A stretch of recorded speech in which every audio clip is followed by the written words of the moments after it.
حتى الحوت الذي ابتلع يونس عليه السلام يذهب إلى زيارة القبر المنسوب إلى الحسين رضي الله عنه في كربلاء.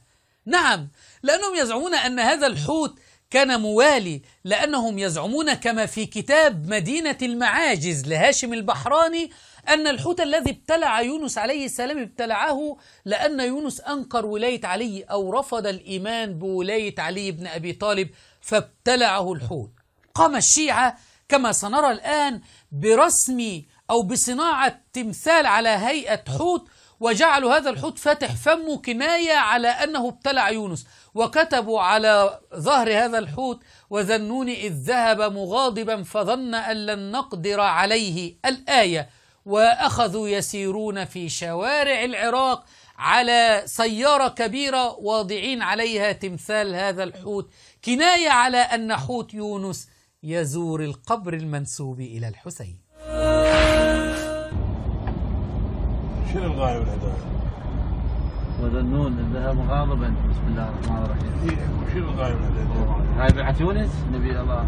هي بس جاء بعد الإمام الحسين. موكب جمهور شو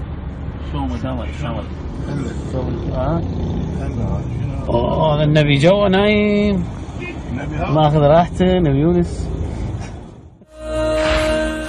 الآن ستروا المقطع الآخر والجنب الآخر للحوت في فيديو آخر مكتوب عليه أن يونس عليه السلام نادى في بطن الحوت يا علي.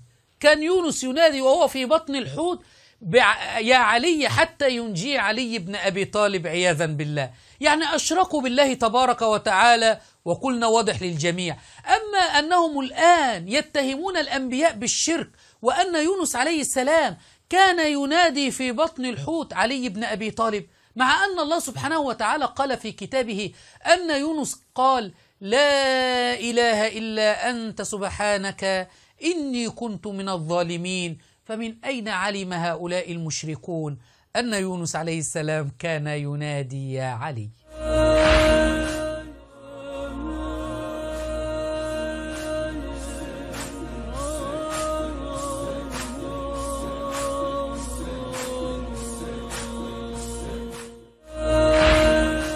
لا تتعجب، إنه دين الشيعة، شعائر حسينية أم وساوس شيطانية.